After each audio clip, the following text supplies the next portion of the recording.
ఇట్లా కొంత గొడవలుగా పేపర్లో ఫోటోలతో సహా ఎవిడెన్స్ చాలా వచ్చింది కాబట్టి ఆ రోజు ఉన్నటువంటి ఓవర్వెల్మింగ్ గా వాళ్ళు కాంగ్రెస్ వాళ్ళు వీళ్ళని ఇది చేయడంతో మళ్ళీ ఈ రోజు కొంచెం జాగ్రత్తగా ఉందాం అనేది కావచ్చు.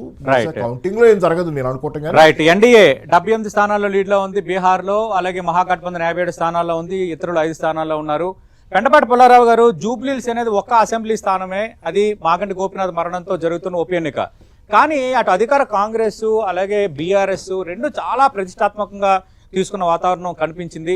ఈ ఒక్క ఎన్నికతో ఇంపాక్ట్ ఉంటుందా అన్నది ఎలా అర్థం చేసుకోవాలి? ఒకవేళ జూబ్లీహిల్స్ ఫలితం ఇంపాక్ట్ ఎలా ఉండొచ్చు? కాంగ్రెస్ గెలిస్తే ఇంపాక్ట్ ఎలా ఉండొచ్చు, లేదంటే బీఆర్ఎస్ తీసుకుంటే తెలంగాణలో రాజకీయ పరిణామాలు ఏమైనా చేంజ్ అవుతాయా?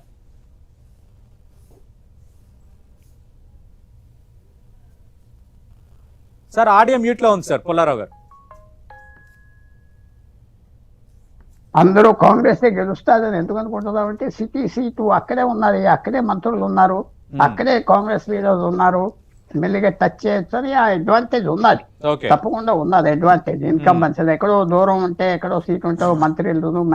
సో అందువల్ల అది పెద్ద ఇంపాక్ట్ వస్తుంది చీఫ్ మినిస్టర్ రేవంత్ రెడ్డికి. ఎందుకంటే సిటీలో ఫస్ట్ టైం కాంగ్రెస్ సీట్ గెలిచింది, నా ప్రభుత్వాన్ని చాలా ఆనందపడుతున్నారు, 6 గ్యారెంటీలు 3 గ్యారెంటీలు ఏం పట్టించుకోవట్లేదు అని చేయి. తప్పకుండా ఆయనకి హైకమాండ్తో ఇంకా బలం పెరుగుతారు.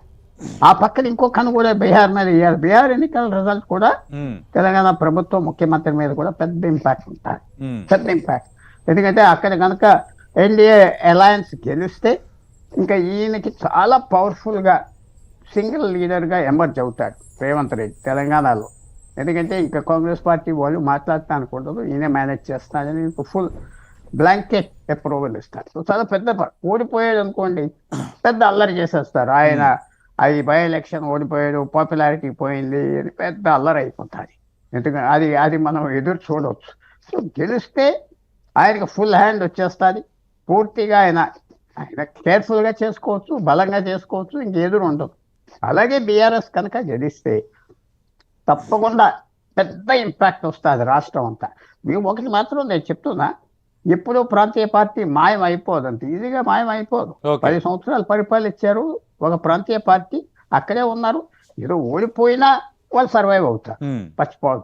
అది అయిపోయింది ఇంటికి వెళ్ళిపోతారు ఉండదు. ఎందుకంటే మిగతా 2 నేషనల్ పార్టీలు అందరికీ స్థలం లేదు కదా.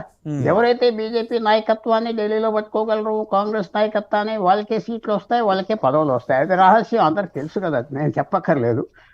అక్కడ ప్రాంతీయ పార్టీకి అడ్వాంటేజ్ ఉంటుంది. కారెక్కి ఒక అరగంటలో నాయకుడిని కలవచ్చు, ఇస్తారా చేస్తారా చేయడా అతనికి లోకల్ ఫ్యాక్టర్స్ అనేవి తెలుస్తాయి. కాబట్టి రీజనల్ పార్టీ ఓడిపోయాడు దుకాణం మూసేస్తారని లేదు, సర్వైవ్ అవుతుంది. ఎక్కడైనా ఓడిపోయిన రీజనల్ పార్టీ పోయిందా? ఈ 70 సంవత్సరాలు ఎక్కడ పోలేదే, అలాగుంటాయి, చిరికి వస్తుంది. సో గెలిస్తే పెద్ద వేవ్ లాంటి ఇంపాక్ట్ బీఆర్ఎస్కి వస్తుంది, నో డౌట్. తర్వాత 3వ ప్లేయర్ కూడా ఉన్నది కదా బీజేపీ, వాళ్ళు ఓడిపోతారు, రేస్లో లేరు అని వచ్చింది, ఎన్ని ఓట్లు వస్తాయి చూడాలి. బట్ ఇది పెద్ద ఇంపాక్ట్ తెలంగాణ మీద ఉంటుంది. కానీ రీజనల్ పార్టీస్ ఎక్కడికి ఒకటే రీజనల్ పార్టీ ఉన్నారు, అదే 3-4 రీజనల్ పార్టీలు అక్కడ ఉండుంటే తెలంగాణలో ఏదో కులం పార్టీ, ఒక చిన్న జిల్లా పార్టీ, ట్రైబల్ పార్టీ అని ఉంటే అది వేరే విషయం. సో ఇది కంటిన్యూ అవుతుంది, పెద్ద గవర్నమెంట్ కూడా పడిపోదు కదా. నవీన్ యాదవ్ ఓడిపోయినా పడిపోదు, గెలిచినా ఏం అవ్వదు. సో స్టెబిలిటీ ఉంటుంది. కానీ ఎంత బలంతో వెళ్తాడు ముఖ్యమంత్రి, ఆ ప్రశ్న మాత్రం మనకి ఇంకో గంటలో తెలుసు. పుల్లారావు గారు, ఇక్కడ ప్రశ్న ఒకటే, 2023 ఎన్నికల్లో బీజేపీ అభ్యర్థి లంకల దీపక్ రెడ్డికి 25,866 ఓట్లు వచ్చాయి. అంటే 14.11% vote Bharatiya Janata party grab చేసింది. బట్ వేరే లోక్సభకు వచ్చేసరికి మాత్రం లీడ్ వచ్చింది. ఎందుకంటే లోక్సభ ఎన్నికలు కొంత మోడీ చరిష్మా ఇవన్నీ దాన్ని వేరేగా పనిచేసాయి. కానీ మళ్ళీ ఇప్పుడు అసెంబ్లీ పరంగా మనం చూసుకుంటే గతంలో లంకల దీపక్ రెడ్డికి వచ్చిన 25,000 ఓట్లు వస్తాయా రావా, ఆ 14% నిలబెట్టుకుంటుందా భారతీయ జనతా పార్టీ అనేది ఇప్పుడు పెద్ద క్వశ్చన్.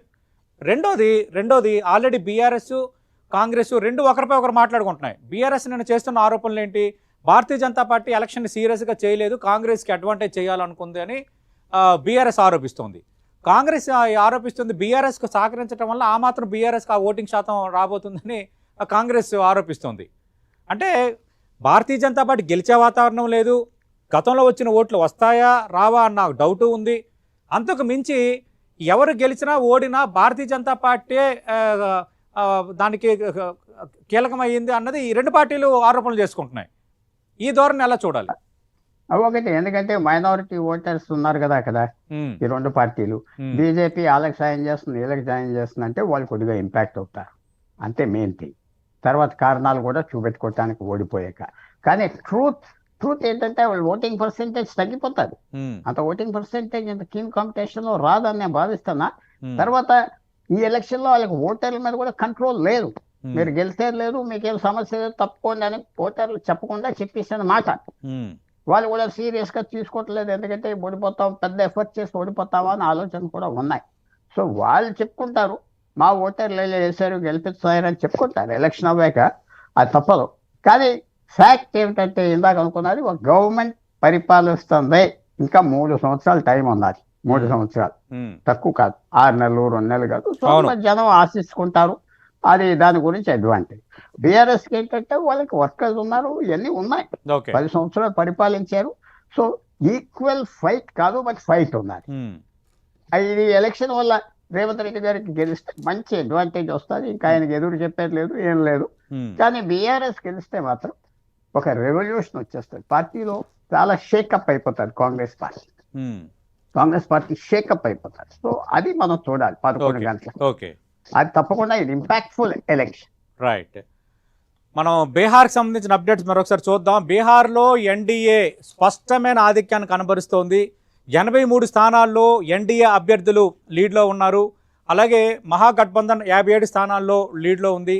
అంటే మనం కరెక్ట్గా మ్యాజిక్ ఫైర్ 122 కాబట్టి కరెక్ట్గా 17 + 20 37 2 39 మరో 39 స్థానాలు కనుక ఎన్డీఏ ఖాతాలో పడితే ఇంకా బీహార్ పీఠాన్ని తిరిగి చేజిక్కించుకోవడానికి మార్గం సుగమమైనట్టే. ఎన్డీఏ మనకు అందుతున్న లేటెస్ట్ ట్రెండ్స్ ప్రకారం 84 స్థానాల్లో లీడ్లో ఉంది. కేవలం మనం చూస్తున్నప్పుడు దాదాపు 38 స్థానాలు